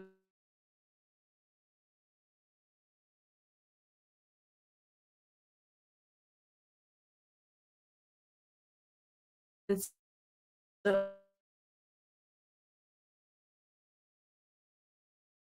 of like get everything's like all organized here. So give it a sec as it reloads. Here we go. All right, now let us talk about trees. Trees, 1, 2, tree. All right, so tree. I wonder if I have I think I have an image. Here we go. So this is an image of a binary tree. That's the only one we're going to be focusing on. You can kind of see this image down here, which talked about, all of these different types of trees. And so a binary tree, so it has it'll have at most 2 different child nodes. It can have a single child node in some case. Well, actually, no, it can't have it. I think that's like an incomplete child tree, actually. Yeah, I was going to say no. It needs to have 2 child nodes to it. And so if you look at this tree example here, which I'll actually click at, this is a tree, but it's not a binary tree. And so in this case, it can either have, over here, it has like 3 different nodes here, and then it breaks down, but now it has this random K node, and then this D has this like HIJ node. That's not really how it works. In a binary tree, it's all very symmetrical. So making sure you know the difference between that. In terms of questions that you'll get on this, pretty much every question, the one question that I've gotten regarding trees, it was binary. I didn't have a situation where they asked like a non-binary tree question. I think that'll be a very strange thing for them to ask if they did that, but it can come up, and so it's just important to know the difference between them and how to navigate through that. Okay, back here. We're bringing back the root node, the node class as before. And so very similar to linked list, you need to have this defined because that's how you actually create the tree. This is something that, depending on your IDE, if you're able to set it up so that you can, when you print out the tree, it visualizes it for you, that will be incredibly helpful. I think trees and I think linked lists as well were 2 of the data structures that I struggled with the most. And the reason that I struggled with it was that when I was, writing code and then printing it out, it was just very hard. It was a very visual data structure, and I couldn't do it because I looked at it and I was like, it would print it out, as you'll see here. So let's go down for a second. It'll print out the values like this. And I was like, I don't know what this means because it just prints that out and it doesn't do it in the nice symmetrical way that they do. I know that the VS Code has a way. I think you have to download some like helper function, something like inside of, I forget, like it's some installment inside of VS Code so that it actually prints out in the way of a tree. Or you can some people write code inside of the tree function itself, like the print tree, and so they print it out in a way that it actually looks like they have like little X's or something like that. So there's a lot of ways that you can do this. I would just recommend if you're just having trouble understanding what's happening in the tree, chances are you just need to find a good way to visualize how the data is being stored. So, and this is also a very recursive based data structure, just by the nature of traversing through trees, which we'll cover in a second, is that you basically just have to you go down one way and then you have to go backtrack and go back another way. And so understanding recursion makes a lot of sense in this context. So anyway, sorry, there's a lot of random thoughts in my head. Defining the node class. And so when it comes to trees, as we saw here, there is a left and a right to each of the different nodes. So similar to linked list, how there was a next that took you to the next part of the linked list. In a tree, you have a left and a right. So basically starting on A dot left would take you to B, and then A dot right would take you to C, and C dot left and C dot right. So that's how you navigate through each of the pieces. So rather than being in a straight line, you navigate in branching. And then similar, and each node has its own specific set of data. Linked lists and trees are very similar in terms of how they define their node. It's just the traversing through them is where their big difference comes into play. And so I'm gonna get back up here before, but essentially you define your root. And so when we say root, it's like the top of the tree itself. And so that will be in this case 12. And then this logic right here is just noting that, which I'll go to this image because it's just easier to define. On the left, the values have to be less than or equal to, I believe. I think it's less than. I don't know if it's less. I think it's less than or equal to inclusive, not exclusive. Somebody correct me on that if I'm wrong. I think that you can technically have if this was 25, this could be 25 and it'd be okay. But someone correct me if I'm wrong on that. But on the left side, it always has to be less than. I'm going to say less than or equal to until someone corrects me. Less than or equal to the value. And then on the right side, it needs to be greater than or equal to. So if the root is 25 and we go down here, then 15 is to the left because that is less than. And then 10 is less than 15. 4 is less than 10. But if we go to the right side, then we have 50 is greater than 25, 70 is greater than 50, and 90 is greater than 70. So that's how they're set up, and that's what this logic here is doing. It's essentially saying, if it's less than if the data coming in is less than what the self is, then you got to put it to the, if it's less than, you put it to the left, and if it's greater than, you put it to the right. And then printing it out, which once again, this isn't very helpful in terms of how it actually gets printed out. But if you would actually see the execution of it, it's much, if you, like I said, just get something that allows you in your IDE to print it out a certain way, so much easier. Traversing the tree is the fun part. And when I say fun part, I mean the hard part. That is where a lot of the questions that I get come in. It's usually understanding how to actually navigate the tree to get the answer you want. A lot of the questions that I tend to get tends to be, here is this tree, and we need to know a certain value about something, and you're like, okay, what will be the fastest and most efficient way to get there? And so there are three different ways that you can traverse. There is I think it's on this next one here. Yeah, in order, pre-order, and post-order. And so in order to understand what those are, I'm going to move that over. And so in order, the left tree is always visited first, then it's the root, and then later the subtree. So if we were to look at this example here, in order, you start at the left, and then you go to I think it's the node and then the right. I always get them mixed up. And it's within the certain subtree. So just keep that in mind. So in this case, and if you would do it in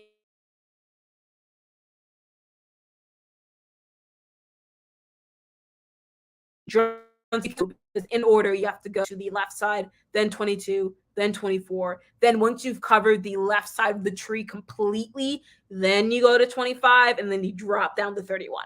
So how I always think of in order is thinking is left to right. When you usually think of, okay, what's in order to me, usually, you read a book from, I don't know, I'm like flipping. Yeah, you read a book from like left to right. It's just easier. This like in terms of like how you kind of navigate your own like, compass. So that's left. So that's in order. Pre-order as opposed, and then there's code essentially to how to write an order traversal. I'm not going to go into detail about how to do that, but it's on this resource if you want to, mainly because I'm just being cognizant of time. Then we have pre-order traversal, in which the root node is visited, then the left, and then the right. And so in this case, we start with the root node, then we go then we go to the left, and then we go to the right. So it's similar to in order, but we start with 25, drop down to 15, then 10, 4, 12, then we go back to the 22. So the main differences here is really where you start. And so in order, we start on the left side, do all the left side, and then slowly migrate to the right, versus a pre-order where you start kind of with the center, and then you kind of, go for each of these subtrees. You want to start with the center and then go to the left and then go to the right. So 25, 15, 10, 4, then 12. Then you want to go back down to the 22, 18, 22, then 50, 35, 31, 44, back and forth. And then post order, if you can do process of elimination. Once again, there's code here if you want to implement that. In post order, you'll do the. I recommend memorizing if it just makes things easier. I something pre-order or like post or in order, really assume that you know what those are, and then you can apply them to whatever problem you're working on. And so it's important to know the difference between them. Oh, one thing. It's also a pretty common like question within interviews if you're working with trees. They might just ask you in general, like in terms of like, if I want to find the solution, what will be the best way to navigate it? Or they might just ask you what's pre-order traversal or post-order traversal. That's one thing I didn't cover a lot, is that I have had interviews where they might just ask you a very basic data structures question and try to have you explain what it is. And so I've had questions that talked about, like, how does memory work on Python, and, understanding data structures, how does that work, and things like that. And so as much as I like to emphasize understanding and hacking and breaking the system and how to code for technical interviews, don't skip out on your data structures and algorithms class. Don't skip out on reading the textbook. Make sure that you have a really solid foundation of what these data structures do and how they interact within them, so that when they ask you questions, you're not just spitting out like, it's so, and on a test, it's so easy, to spit out answers. But sometimes the interviewer might be like, oh, I'm going to ask you some questions about how this works and see if they have actual knowledge on it. So that's just a side note, because I've had questions about like, pre-order, post-order. But anyway, post-order. So we start left, right, and then center. So that's pretty apparent here. 4, 12, 10, 18, 24, 22, then go to 15. And then we're going to do the root last, remember, because it's post-order traversals. And so then we'll go then to 31, 44, and, blah, blah, blah, and blah, blah. So I don't like I have a good way of memorizing in order, and I'd say if you remember two of them, you can get the third one pretty well. That's how I don't really, yeah. If you're asking like, here's how do I keep all of them separated? I have a struggle with that too.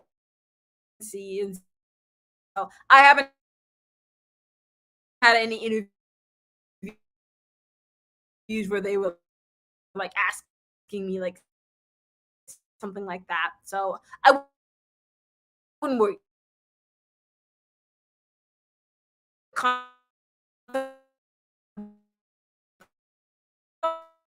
It was something I was going to cover kind of in the common algorithms and kind of like DP section, not because I thought it was like a really advanced problem overall, but I felt like it kind of fit more into like the algorithms, so kind of like a carry on. So I'm going to cover just the basics of trees here and then kind of go over ways to like traverse and like do algorithms later, because you kind of use those like traversal strategies in some of the algorithms you used.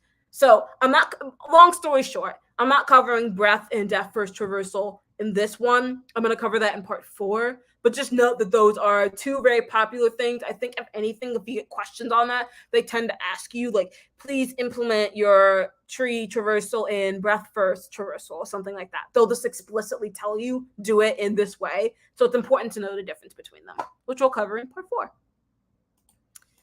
So in terms of applications of trees, which we'll pull up here, it's very, I would say the top one makes the most sense in terms of what's actually being used. It's very much for hierarchical data. And so basically, like in terms of what structures, so if you need to do a deep dive into a folder, so okay, I start with the users and then I need to go to download and then I need to go to this particular folder and then this file. Trees are a really good way to do that.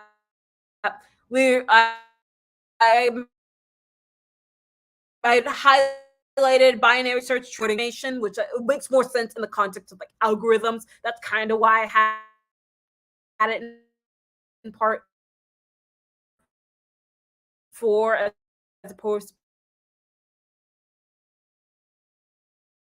in or like syntax trees. I haven't had a heap question also, which I think in my data structures and algorithms class, I got heap questions like a lot in the class. Like they spent like a whole section covering it, but I didn't really have any interview questions that touched on the topic. So that might be like a red, not like it's a red herring, like you should know it. I just don't see it very often in terms of interviews. So, and then workflow, decision trees, like there's a lot of these like real life situations that you can use it for. Machine learning, if you're really interested in that, I'm not going to pretend like I know that or can explain that in any way that is going to be useful to you. So I'm going to pass, but you can use them there. And all right, so in terms of time, I think what I can do is I can cover a little bit of I'm going to go over this. I probably won't go line by line because I do want to cover the basics of graphs. I probably won't be able to go into too much detail, but at least I want to show you like what they are in the application. And then if you want to, on your own time, start going over some of the documents that I sent, which I think I sent it twice. Let me know if you need that document again. It's right here. If you want to go over some of these other practice problems on your own time, feel free to do so. They're there. I listed the ones that I go over here. So I might not get to that, but that doesn't mean you don't have to. All right, so in terms of trees, let's go to this problem, which is, looking at the solution, let's go too far ahead. Lowest common ancestor of a binary tree. I think this one, in terms of its medium ranking, I honestly, I feel like most tree problems, I'm actually just going to check this because I'm interested. I think when I was looking at graph problems, pretty much every graph problem was a medium. I think there was only like 3 easy, and then pretty much everything else is medium and hard. Also, just another thing. Yeah, I'm on LeetCode right now. With the premium, you'll see the different frequencies of the questions come up based on what people have reported from interviews. And so if you're in that's one feature that you'll get with that. And then also I remember in I think it was like part 1 or 2, I covered that you can look at it for specific companies. So if I click on Google, I can see all the Google questions that have been asked by people who did interviews. And not just that, I can see the frequency of the questions. And so once it loads, because there are a lot of Google problems here, then I can do, and then you can see the ones that I've done and what I've submitted, and it shows you the frequency, which is the peer and real interviews. So add two numbers, as not as easy as that was, quote unquote, didn't show up that much in interviews for Google specifically. And then you can see a lot of these questions. You might get a pattern of, oh, they tend to ask the same questions type of thing. So this is a really good way to practice, just seeing what people report. Anyway, that's not relevant. I just kind of wanted to show you because I happen to have it. So what I was going to show you was for trees. So you can find what you want based on the data structure you're looking for. Once that loads, okay, actually, never mind. There was a pretty fair number of easy questions here. I think it was graphs that didn't have any easy problems, and I was just like, what? But yeah, so then this is basically like how you can look through if you want to find specific problems you want to look at. I was just curious, so we're going to skip that. Okay, so do you think getting LeetCode Premium is worth it? Great question. I think so. Yes, I think that it is 100% worth it.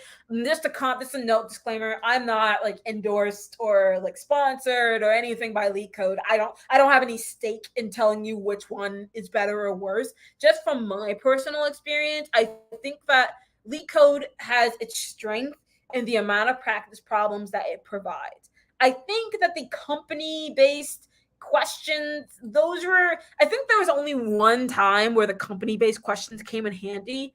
Was it like Dropbox? I think it was like Dropbox. It was like a smaller company where, I'm gonna just pull it down a second. I think it was like a smaller company where they didn't have as many questions. Because, for example, something like Amazon, Google, or Microsoft, unless you have a lot of time, you're not going to be sitting there and going through all the problems. Also, let me clarify what you actually get out of LeetCode Premium before I start talking too much. What you get out of LeetCode Premium is you'll get to most of the solutions. There are some solutions to problems that you'll get for free, but I think for the most part, you won't get a lot. And you'll also get access to video answers. And so I think we'll see an example of that. I'll just click on this one just to show you what I mean. And so when I say video answers, usually it's like a slideshow or it might be a video. So this is a feature that you'll get if you want to do premium, and then if it'll like actually walk through the problem for you with visuals. So it kind of takes the aspects of Algo Expert and embeds them into LeetCode, which I think is really nice, because the videos is really the selling point of Algo Expert, in my opinion. You will get access to the frequency, so seeing how often they show up. You can participate in a lot more challenges. There's all of these different like study courses and things like that. I don't think I've done these that much. This DP study plan actually looks kind of interesting. I might go through that. I might go through that myself. But and then of course you'll get access to the companies and what companies ask what questions. I think that it's worth it to get access to all of the questions and the solutions to them.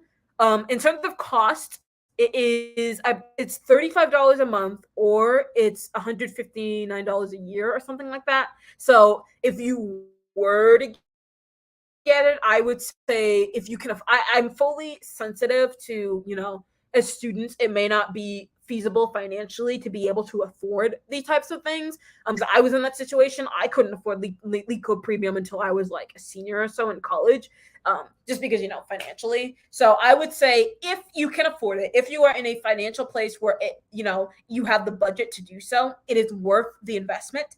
If you are not in a financial place where you can afford it, you can get by just fine without it, just because you'll get all of these practice problems and all of the stuff that comes with it. Hopefully that answers your question. I love LeetCode. I mentioned it before. I think out of all the options, I think it's the best just because of how many problems you get. But, whether or not you want to pay for it is really up to your financial situation. So good question, though. It's a really good question. All right. So then lowest common ancestor of a binary tree. So what a lowest common ancestor is essentially if you're given two nodes, in this case, a value node 5 and value node 1, which is here and here. I'll just click on it. I can't click on it. That's great. You want to find the lowest node that have both of those as descendants. And so what I mean by descendants is that they're like child nodes, essentially. When you look at node number 1 here, that is node 0, child nodes, which is a parent node of 0 and 8. You can also refer to nodes 0 and 8 as descendants of node number 1. So that's what they mean when they say descendant. So in this particular, a 5, 3.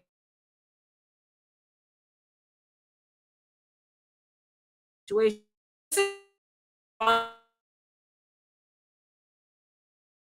you is having a visual is so much easier.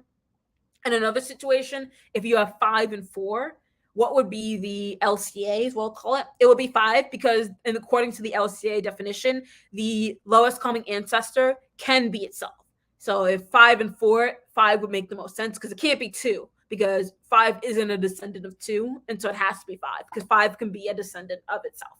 So that's what the question is asking. Basically, given a tree in 2 particular nodes, what is the node that has both of them as descendants? There's one thing to pay the dividends. Yes, I'm seeing the comments. Sign up through your school. Oh, I didn't know that. I didn't know that you can sign up through your school email address and get 50 people to join. That's actually a really good deal. Getting 50 people to join is a lot. I always get really nervous about like when they give you deals where you have to refer people or kind of like do a lot of marketing to get discounts. I suppose it's just to get more people on LeetCode, but it's LeetCode. It already is like probably like a multi-million-dollar company, and so I guess they just want like a high with all the competition. They want to stand out, but. Oh, okay. So it's kind of like a sliding scale. I see. So if you can get a certain amount of people to join, you can get like smaller discounts and whatever. Okay. So that's actually not too bad. So there you go. I didn't know that existed. But yeah, I do think it is worth the investment if you can afford it. That's all I'll say there. So it's not huge, but it's something. Yep, exactly. All right. So in terms of how to solve this problem, I'm going to fly through this because I do want to cover graphs very briefly before we run out of time here. And so, as I mentioned, it depends on the problem. Sometimes you have to define, the init function and all the other stuff. It's a recursion problem. And so one thing you'll know about trees is that recursion is very, very common just because, you have to go through a node. So in this case, you want to go all the way down to like a certain node, and then you want to check a certain condition, and then you have to like backtrack up to a certain node. And so recursion is very common. We're going to cover that in part 4. I think this covers it in the solution. You can also win premium. Oh, I didn't know that. I never really did their contests, to be honest. I think that's a really fun way. So if you're really into like competitive programming, or you just kind of want to be more involved into coding in general, I didn't know. I never really participated in the contest that much. So this one starts in 2 days. We're taking a little detour. I feel like actually this makes more sense because graphs and trees, that might be something I cover in part 4. And then if I run out of time, I might push back DP. I don't know. I'll figure it out. But anyway, so I'm looking at this contest right now because that's actually pretty. I think that's it. I'm just gonna go what's interested. If you guys want to learn more about contests, then we'll learn about contests. So this one is sponsored by this place. Ooh, the top 500 contestants will be shortlisted for referrals if they apply for job opportunities. And so, yeah, they have a lot of sponsors with companies here. I do know that. So it definitely is worth your time to do it. You'll get, swag if you're top 4, blah, blah, blah. And then what are they saying? Contest rules, 5 minutes for each long submission. So it seems like it's just like a coding competition. Don't cheat, obviously. So tell us more. Give us the swag connects. I know. I was gonna say I don't know any. I didn't know it about swags, but add that to your calendar if you want, and then I guess you get this gold, and then you can go to the store. There's so much here. Like I never used. I'll be honest. I didn't use LeetCode for all of this. I used LeetCode mainly just for the questions. I didn't really like cover like any like all the interview stuff, the content, or there's like a forum technically if you want to ask questions. I have 14. I created a new account because my school account got old, and so I got rid of it. And so my new account has $14 or 14 points. So what can you redeem? Oh, so you can finish a missing challenge if you couldn't do it. Oh, I see. So you get a 30-day premium subscription if you have 5,000 coins, which is really cool. So maybe that's why you want to participate in challenges. Yeah. Maybe that's what you were saying, Polar, about. Yeah, because I think if you get first place in the other challenge, you can like get a free premium. You can get a Leak Code t-shirts. These t-shirts actually don't look that bad. I'm a sucker for t-shirts. I think all of us are. I wonder if I can you can get like a notebook, you can redeem. How do I earn Leak coins? So how you earn them, you can do so basically a daily check-in. So if you're going on Leak Code every day, you can check in and get more coins. You can, if you have a streak, you can get more coins, free t-shirts. Oh, 100%. I love t-shirts. Sorry, I think at this point we're kind of gonna wrap up on the on the code because we got distracted, but that's okay. It's a good distraction. But yeah, free t-shirts is 100% the place to go. I love whenever I go to like a conference and then wherever they're giving out swag, I will always scope out to see which ones have like free t-shirts. What are the best swag? Anything with clothing is really good.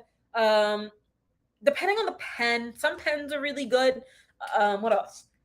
Like I'm if you know like notebooks. Notebooks are kind of nice. It really depends on what notebook I get. Like a tote bag would be really cool as well. Stickers is always a nice add. Like my you can't see it because I'm using my laptop, but my laptop has all sorts of stickers. Automate checking with Python. You could probably do that. I don't know how well they like check for cheating or whatever because there's this whole scandal that went on regarding like mouse like jigglers. It's not the same thing, but just kind of like as an aside, there's this whole scandal about like, you know, with people working remotely, they would like download these mouse jiggler code where basically the mouse would move around so that people would know that you're on not Skype, Slack. And then somebody got in trouble because someone's IT department knew that somebody had downloaded this software into their mouse, and I think they got fired. So anyway, all I have to say, I don't know if Leak Code has that similar check-in, like if it's I don't know how they would tell if you're automatically checking in as opposed to like just like checking in normally. But if you could do that, you can just kind of get in on autopilot. Contributing a test case seems easy because it's like you just if you've seen interesting I see. So I guess a test case when I say I see. So if you do a test case it's 100 coins but a question is 1,000. That's actually not bad. I mean, if you just want to take your time and just start like creating Leak Code questions, you can get you if you do 5 questions you can get like a 6 questions you get a t-shirt. That might not be bad. Maybe I'll start contributing to Leak Code. Report a contest violation, so basically being a snitch. No, nothing wrong with that. You know, obviously high ethics, I support it.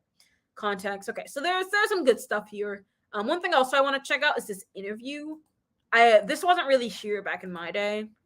So if you want to do like an online interview, interesting. And then like assessment. I don't know if this like helps you like do assessment or if you just get practice. Oh, okay.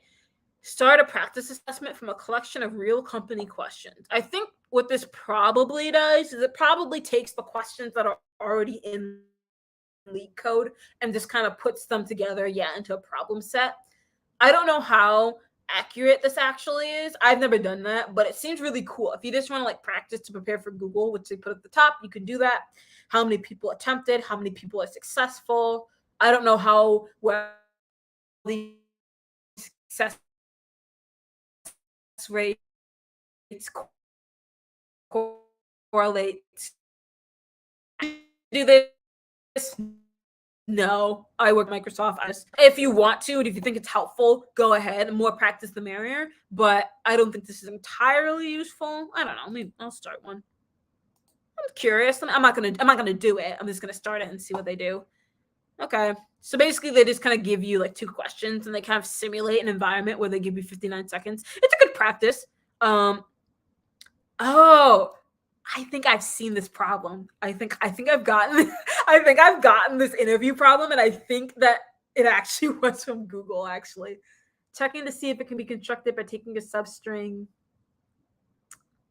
I think I have actually gotten this interview problem. That's kind of scary. And it's funny because I was kind of talking crap about it, saying, "Oh, I've never done that. I've never like seen these problems. It's not necessary." And then now I'm looking at this, and I'm like, I'm pretty sure I've gotten this interview question before. I don't think I've gotten the. I don't think I've gotten this one. No, I haven't gotten this one, but I have gotten question two. Okay, so maybe there is some merit to this after all. I'm gonna exit. Yeah, I don't care. Yeah, I'm employed. I'm not gonna do this. I'm not scared. I'm not scared. All right. So well, that's pretty much it. We did a leak code deep dive for the last 15 minutes, which is totally okay with me. So in terms of tomorrow, I was gonna say next week, but it's tomorrow. The plan then is we're gonna cover some common algorithms, and then probably move trees and graphs into part 4 just so we can wrap that up. And then if we have time, we'll cover DP, but it's not a huge priority to me since we don't see it that often. So hello, if you came in, sorry, we're just wrapping up right now. Thank you for coming anyway, though. I appreciate it.